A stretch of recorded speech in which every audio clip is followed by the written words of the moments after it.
Hi every one, ആർഫോയിലേക്ക് എല്ലാവർക്കും സ്വാഗതം. ഇന്ന് നിഫ്റ്റി അതിൻ്റെ മന്ത്ലി എക്സ്പയറി ഡേയിൽ ശക്തമായ ഒരു തിരിച്ചുവരവാണ് കാഴ്ചവെച്ചത്. കഴിഞ്ഞ ദിവസം ക്ലോസ് ചെയ്ത 24,219 നിന്ന് താഴേക്ക് വീണുകൊണ്ടാണ് ഇന്ന് നിഫ്റ്റി ഓപ്പൺ ചെയ്തത്. 24,175 അത് ഓപ്പൺ ചെയ്തത്. അപ്പോൾ ആദ്യ സെഷനുകളിൽ നല്ല സെല്ലിംഗ് പ്രഷർ നേരിട്ടതോടെ 24,115 എന്ന ലെവലിലേക്ക് നിഫ്റ്റി താഴുകയുണ്ടായി. അപ്പോൾ അത് 2 മണി വരെ മാർക്കറ്റ് ഒരു പ്രത്യേക റേഞ്ചിൽ, ഇപ്പോൾ 24,130, 24,170 ആ ഒരു റേഞ്ചിൽ ഇങ്ങനെ ഒതുങ്ങി നിൽക്കുകയായിരുന്നു. എന്നാൽ ഉച്ചയ്ക്ക് ശേഷം വൻതോതിലുള്ള ഷോർട്ട് കവറിങ്ങും ഗാമ മൂവും ഒക്കെ നടക്കുകയും ചെയ്തു. അവസാനത്തെ 45 മിനിറ്റിൽ 200 പോയിന്റുകളോളം തിരിച്ചു പിടിച്ച് ആ ദിവസത്തെ ഉയർന്ന ഹൈ ആയിട്ടുള്ള 24,334 എന്ന ലെവലിലാണ് നിഫ്റ്റി ഇന്നത്തെ എക്സ്പയറി ഡേ അവസാനിപ്പിച്ചത്.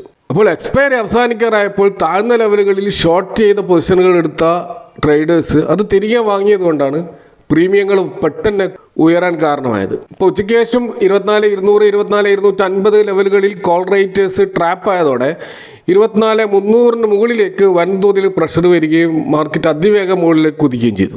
അപ്പോൾ രാവിലെ റെഡിൽ നിൽക്കുകയായിരുന്ന ബ്രോഡ് മാർക്കറ്റിലെ പല ഇൻഡെക്സുകളും ഒരു പാർഷ്യൽ റിക്കവറി നടത്തിയതായിട്ട് കാണാം. അതേപോലെ പല സെക്ടേഴ്സും മോർണിംഗ് സെഷനിൽ റെഡായി നിന്ന സ്ഥാനത്ത് ആഫ്റ്റർനൂണിൽ അത് ഗ്രീൻ സോണിലേക്ക് മാറിയതായിട്ട് കാണാം. അവിടെ മെറ്റൽ സെക്ടറിൽ മാത്രമാണ് ഒരു ഫ്ലാറ്റ് ടു നെഗറ്റീവ് ക്ലോസിംഗ് നമ്മൾ ഇന്ന് കണ്ടത്. അതുപോലെ മറ്റൊരു ഇൻട്രസ്റ്റിംഗ് ആയിട്ടുള്ള കാര്യം, ക്രൂഡ് ഓയിലിൻ്റെ വില $90 താഴെ വന്നു എന്നുള്ളതാണ്. ഇപ്പോൾ 89 എന്ന റേഞ്ചിലാണ് ബ്രന്റ് ക്രൂഡ് ട്രേഡ് ചെയ്യുന്നത്. അപ്പോൾ ഇത് മാർക്കറ്റിൻ്റെ സെൻറ്റിമെൻറ്റ്സ് ഉയർത്താൻ കാരണമായിട്ടുണ്ട്. കൂടാതെ അത് ഇന്ത്യൻ റൂപ്പിയിലും പ്രതിഫലിച്ചതായിട്ട് കാണാം. ഇന്ത്യൻ റൂപ്പി ഇന്ന് കുറച്ച് സ്ട്രെങ്ത് നേടിയതായിട്ട് കാണാം. ഇപ്പോൾ കഴിഞ്ഞ ദിവസം US പുതിയ സാങ്ഷൻസ് ഇറാനെതിരെ പ്രഖ്യാപിച്ചതിന് തൊട്ടു പിന്നാലെ ഇന്റർനാഷണൽ മാർക്കറ്റിൽ ക്രൂഡ് ഓയിലിൻ്റെ വില 2% താഴോട്ടേക്ക് കുറഞ്ഞിട്ടുള്ളത്. അപ്പോൾ ഈ സാങ്ഷന് തൊട്ട് മുമ്പുള്ള ദിവസങ്ങളിൽ ഏകദേശം 5% വരെ ഉയർന്നിട്ടായിരുന്നു ക്രൂഡ് ഓയിൽ ട്രേഡ് ചെയ്തുകൊണ്ടേയിരുന്നത്. എന്നാൽ ഈ പ്രഖ്യാപനം വന്നതോടെ ഈ ക്രൂഡ് ഓയിൽ ട്രേഡ് ചെയ്യുന്ന ട്രേഡേഴ്സ് അവർ ലാഭമെടുത്ത് പിന്മാറിയതായിട്ടാണ് മനസ്സിലാക്കാൻ കഴിയുന്നത്. അപ്പോൾ ചരിത്രത്തിൽ ഏറ്റവും വലിയ സാങ്ഷൻസ് എന്ന് US അനൗൺസ് ചെയ്തിട്ടുള്ള ഈ ഇറാനെതിരെയുള്ള സാങ്ഷൻസ്, അത് ഹൈപ്പ് കൊടുത്തതിന് കണക്കായിട്ടുള്ള ഒരു സാങ്ഷൻ അവിടെ വന്നതായിട്ട് കാണുന്നില്ല. കാരണം ഇറാനെ സഹായിക്കുന്ന രാജ്യങ്ങൾക്കെതിരെ, പ്രത്യേകിച്ച് ചൈനീസ് ബാങ്കുകൾ അല്ലെങ്കിൽ ചൈനീസ് കമ്പനികൾക്കെതിരെ ഉടനടി കടുത്ത നടപടിയെടുക്കുമെന്ന വ്യക്തമായ ഒരു ടൈം ലൈന് ആ ഒരു അനൗൺസ്മെൻറ്റിൽ പ്രഖ്യാപിച്ചിട്ടില്ല. അപ്പോൾ ഇതാണ് മാർക്കറ്റിൽ താൽക്കാലികമായിട്ടുള്ള ആ ഒരു പാനിക് സിറ്റുവേഷൻ ഒഴിവാക്കിയത്. ഇത് കൂടാതെ US ബ്ലോക്കേഡും അതുപോലെ ഈ സാങ്ഷൻസും ഒക്കെ കാരണം ചൈനീസ് റിഫൈനറികൾ ഇറാനിൽ നിന്നുള്ള എണ്ണയുടെ ഇറക്കുമതി വലിയ തോതിൽ വെട്ടിക്കുറച്ചിരുന്നു. അപ്പോൾ അതുകൊണ്ട് തന്നെ ഇപ്പോൾ ചൈന ഉപയോഗിക്കുന്നത് അവരുടെ സ്ട്രാറ്റജിക് റിസർവ് ആണ്. അപ്പോൾ അത് ഉപയോഗിക്കാൻ തുടങ്ങിയതോടെ ഗ്ലോബൽ ലെവലിൽ എണ്ണയുടെ ആ ഒരു ഡിമാൻഡ് താൽക്കാലികമായിട്ട് കുറഞ്ഞിട്ടുണ്ട്. ഇതും ക്രൂഡ് ഓയിൽ പ്രൈസ് ഇടിയാൻ കാരണമായിട്ടുണ്ട്. അപ്പോൾ US-ൻ്റെ ഈ ഒരു പുതിയ സാങ്ഷൻസ് തുടരുകയാണെങ്കിൽ സ്ട്രേറ്റ് ഫോർമസ് വഴിയുള്ള എണ്ണയുടെ ആ ഒരു മൂവ്മെൻറ്റ് പൂർണ്ണമായിട്ട് തടസ്സപ്പെടുത്തുമെന്നും തങ്ങളെ സാമ്പത്തികമായിട്ട് ഒറ്റപ്പെടുത്താൻ ശ്രമിക്കുന്ന രാജ്യങ്ങൾക്കെതിരെ ശക്തമായി തിരിച്ചടിക്കുമെന്നും ഇറാൻ മുന്നറിയിപ്പ് നൽകിയിട്ടുണ്ട്. കൂടാതെ US ഉപരോധത്തെ മറികടക്കാൻ മറ്റ് രാജ്യങ്ങളുമായി ചേർന്ന് പുതിയ ട്രേഡ് ഡീലുകൾ കണ്ടെത്താനും ഇസ്ലാമിക് റവല്യൂഷണറി ഗാർഡ് ശ്രമിക്കുന്നുണ്ട്.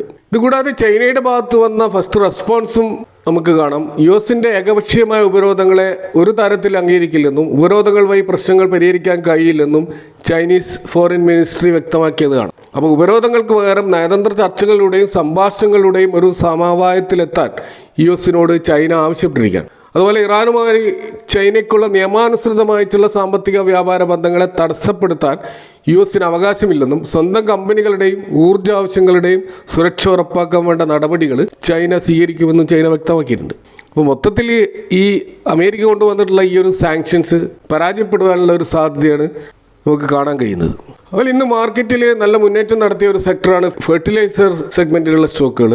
അപ്പോൾ ഈ പശ്ചിമേഷ്യൻ ക്രൈസിസിനെ തുടർന്ന് ഗ്ലോബൽ മാർക്കറ്റിൽ ഈ ഫെർട്ടിലൈസർ അതുപോലെ അതിൻ്റെ റോ മെറ്റീരിയൽസ് എന്നിവയിൽ വലിയ തടസ്സങ്ങൾ നേരിട്ടിട്ടുണ്ടായിരുന്നു. അപ്പോൾ റഷ്യൻ പ്രസിഡന്റ് വ്ളാഡിമിർ പുടിൻ ഇന്ത്യക്ക് ഈ ഫെർട്ടിലൈസേഴ്സ് വിതരണം ചെയ്യുമെന്ന് ഉറപ്പ് നൽകിയതാണ് ഇപ്പോൾ ഈ സ്റ്റോക്കുകളിൽ ഒരു മുന്നേറ്റം ഉണ്ടായിട്ടുള്ളത്. ഇപ്പോൾ റഷ്യയിലെ ഇന്ത്യൻ വിദേശകാര്യമന്ത്രി S ജയശങ്കറുമായി നടത്തിയ കൂടിക്കാഴ്ചയിലാണ് പുടിൻ ഈ ഒരു ഉറപ്പ് നൽകിയിരിക്കുന്നത്. ഇപ്പോൾ ഈ ഒരു ന്യൂസിനെ തുടർന്ന് FICTയിൽ 13% വരെ ഇൻട്രാഡേയിൽ ഉയർന്നതായിട്ട് കാണാം. അതുപോലെ RCF ഏകദേശം 8% വരെയും ഉയർന്നിരുന്നു. അതുപോലെ പാരദീപ് ഫോസ്ഫേറ്റ് 7% വരെ ഉയർച്ച കാണിച്ചു. അതുപോലെ ചമ്പാൽ ഫെർട്ടിലൈസേഴ്സ്, നാഷണൽ ഫെർട്ടിലൈസേഴ്സ് തുടങ്ങി പല ഫെർട്ടിലൈസർ സ്റ്റോക്കുകളിലും ഇതിൻ്റെ ഒരു ഇമ്പാക്റ്റ് ഉണ്ടായതായിട്ട് കാണാം. അതുപോലെ ഇന്ന് മാർക്കറ്റിൽ മെറ്റൽ സ്റ്റോക്കുകളെ താഴോട്ടേക്ക് കൊണ്ടുപോയതിൽ ഹിന്ദുസ്ഥാൻ കോപ്പറിലുണ്ടായിട്ടുള്ള ഇടിവ് ഒരു പ്രധാന കാരണമാണ്. അവിടെ 7% ഒരു ഫോളാണ് നമ്മൾ ഹിന്ദുസ്ഥാൻ കോപ്പറിൽ കാണുന്നത്. അപ്പോൾ അതിൻ്റെ കാരണം ഗവൺമെന്റ് അനൗൺസ് ചെയ്തിട്ടുള്ള ഓഫേഴ്സാണ്. അപ്പോൾ ഈ ഒരു ഓഫർ ഫോർ സെയിൽ ഗവൺമെന്റ് തങ്ങളുടെ ഷെയറുകളിൽ 3% ആദ്യഘട്ടത്തിൽ വിൽക്കുകയാണ്.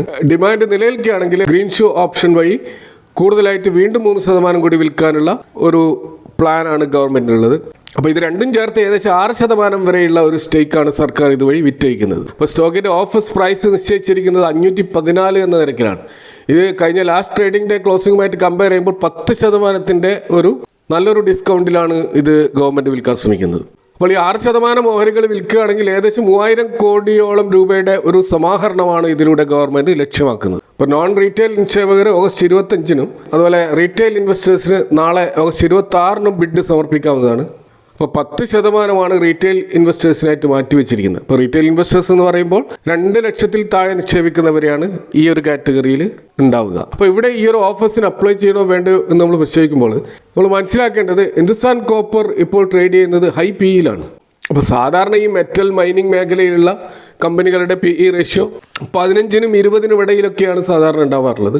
എന്നാൽ ഹിന്ദുസ്ഥാൻ കോപ്പർ 40-48 എന്ന റേഞ്ചിലാണ് പലപ്പോഴും അതിൻ്റെ PE നമ്മൾ കാണുന്നത്. അപ്പോൾ ഗ്ലോബലായിട്ട് കോപ്പറിൻ്റെ ഡിമാൻഡ് ഉയർന്നതും ഇന്ത്യയിലുള്ള ഏക മൊണോപ്പൊളി സ്റ്റാറ്റസ് ഉള്ള ഒരു കോപ്പർ മാനുഫാക്ചറർ എന്നുള്ള നിലയിലും ഇതിൻ്റെ വാല്യുവേഷൻ പ്രീമിയം വളരെ ഉയർന്നതിൽ അത്ഭുതപ്പെടാനില്ല. എന്നാൽ ഈ കോപ്പർ വില ഇങ്ങനെ ഉയർന്നത് കൊണ്ട് തന്നെ സ്റ്റോക്ക് പ്രൈസ് താഴാതെ തന്നെ ഈ PE റേഷ്യോ ഒരു പക്ഷേ താഴോട്ടേക്ക് വരാനുള്ള സാധ്യതയും ഉണ്ട്. അപ്പോൾ ഈ ഒരു ഓഫേഴ്സിന് അപ്ലൈ ചെയ്യുമ്പോൾ തീർച്ചയായിട്ടും 10% ഡിസ്കൗണ്ടിൽ ഈ സ്റ്റോക്ക് ലഭിക്കുക എന്നുള്ളത് നല്ലൊരു അവസരമാണ്. അപ്പോൾ അവിടെ നമ്മൾ ഇൻവെസ്റ്റ് ചെയ്യാൻ ഉദ്ദേശിക്കുന്ന തുകയുടെ 30 മുതൽ 40% വരെ ഓഫേഴ്സ് വഴി വാങ്ങാൻ ശ്രമിക്കാം. ബാക്കി തുക ഇതിൻ്റെ PE റേഷ്യോ താഴുന്നതുമായി ബന്ധപ്പെട്ട് അല്ലെങ്കിൽ ഘട്ടം ഘട്ടമായിട്ട് സിപ്പ് രീതിയിൽ അക്യുമുലേറ്റ് ചെയ്യുന്നതായിരിക്കും ഒരു റിസ്ക് കുറക്കാനുള്ള ഒരു വഴിയായിട്ട് നമുക്ക് കാണാൻ കഴിയുക. അതുപോലെ ഒരു ഷോർട്ട് ടേമിൽ ഇപ്പോൾ ഈ ഹിന്ദുസ്ഥാൻ കോപ്പറിൽ ഒരു അവസരമില്ല എന്ന് നമുക്ക് മനസ്സിലാക്കാൻ കഴിയും. കാരണം ഇപ്പോൾ ഉയർന്ന PE-യിൽ നിൽക്കുന്നത് കൊണ്ട് തന്നെ സ്റ്റോക്ക് പെട്ടെന്ന് ഉയരാനുള്ള സാധ്യത കുറവാണ്. അപ്പോൾ ഹിന്ദുസ്ഥാൻ കോപ്പറിന്റെ ഈ ഒരു ഓഫേഴ്സിന് ശേഷം ഹിന്ദുസ്ഥാൻ സിങ്ക് വീണ്ടും ലൈം ലൈറ്റിൽ വന്നിരിക്കുകയാണ്. കാരണം അടുത്ത ഒരു ഓഫേഴ്സ് ഹിന്ദുസ്ഥാൻ സിങ്കിലായിരിക്കുമെന്നാണ് പൊതുവെ കരുതപ്പെടുന്നത്. അപ്പോൾ അവിടെ ഏകദേശം 2% വരെ സർക്കാർ അവരുടെ സ്റ്റേക്ക് വിൽക്കാനുള്ള സാധ്യതയാണ് റിപ്പോർട്ടുകൾ വഴി നമുക്ക് കാണാൻ കഴിയുന്നത്. അപ്പോൾ അങ്ങനെ വെക്കുകയാണെങ്കിൽ ഏകദേശം 3500 കോടി വരെ സമാഹരിക്കാനാണ് സെൻട്രൽ ഗവൺമെൻറ് ഇതിലൂടെ ലക്ഷ്യമിടുന്നത്. അപ്പോൾ ഹിന്ദുസ്ഥാൻ സിങ്കിൽ സെൻട്രൽ ഗവൺമെൻറ്റിനുള്ളത് 27.92% ഹോൾഡിംഗ് ആണ്. മേജർ ഹോൾഡിംഗ് ഉള്ളത് വേദാന്ത ലിമിറ്റഡിനാണ്. അപ്പോൾ കമ്പനിയുടെ ഏകദേശം 60% ഓഹരികളുള്ളത് വേദാന്തയുടെ കയ്യിലാണ്. അപ്പോൾ അതുകൊണ്ട് തന്നെ ഇന്ന് നമുക്ക് കാണാൻ കഴിയും ഹിന്ദുസ്ഥാൻ സിങ്കിൽ ഒരു ഓഫേഴ്സ് വരുന്നു എന്നുള്ള ആ ഒരു സ്പെക്കുലേഷൻ്റെ ഭാഗമായിട്ട് ആ സ്റ്റോക്കിലും ഒരു 2% ഇടിവ് നമുക്കിന്ന് കാണാൻ കഴിയും. ഇനി നമ്മൾ ഇന്ന് സ്റ്റോക്ക് മാർക്കറ്റിൽ ലിസ്റ്റ് ചെയ്ത 2 പുതിയ കമ്പനികളിലേക്ക് നോക്കുകയാണെങ്കിൽ ഒന്ന് സൺഷൈൻ പിക്ചേഴ്സ് ആണ്. ഇത് 360 എന്നുള്ള ഒരു IPO പ്രൈസിലായിരുന്നു വന്നത്. ലിസ്റ്റിംഗ് നടന്നത് മോഡറേറ്റ് ആയിട്ടുള്ള ഒരു 395 എന്ന പ്രൈസിലാണ്. ഈ 10% ഒരു ലിസ്റ്റിംഗ് നടക്കുമെന്ന് പൊതുവെ ആരും പ്രതീക്ഷിച്ചിരുന്നില്ല. പക്ഷെ നല്ല ഒരു ലിസ്റ്റിംഗ് ആണ് നടന്നത്. എന്നാൽ ലിസ്റ്റിങ്ങിന് ശേഷം വമ്പിച്ച പ്രോഫിറ്റ് ബുക്കിംഗ് ആ സ്റ്റോക്കിൽ നടന്നതായിട്ടും ഫൈനലായിട്ട് സ്റ്റോക്കിൻ്റെ പ്രൈസ് IPO പ്രൈസിനോട് അടുത്തേക്ക് വന്നതായിട്ടും കാണാം. ഇപ്പോൾ ഫൈനലായിട്ട് അത് ക്ലോസ് ചെയ്തിരിക്കുന്നത് 369 എന്ന പ്രൈസിലാണ്. അതേപോലെ തന്നെ മറ്റൊരു സ്റ്റോക്ക് നമ്മൾ കാണുന്നത് ഷങ്കേഷ് ജ്വല്ലേഴ്സ് ആണ്. ഇതിൻ്റെ IPO ഇഷ്യൂ പ്രൈസ് ഉണ്ടായിരുന്നത് 93 എന്ന റേഞ്ചിലായിരുന്നു.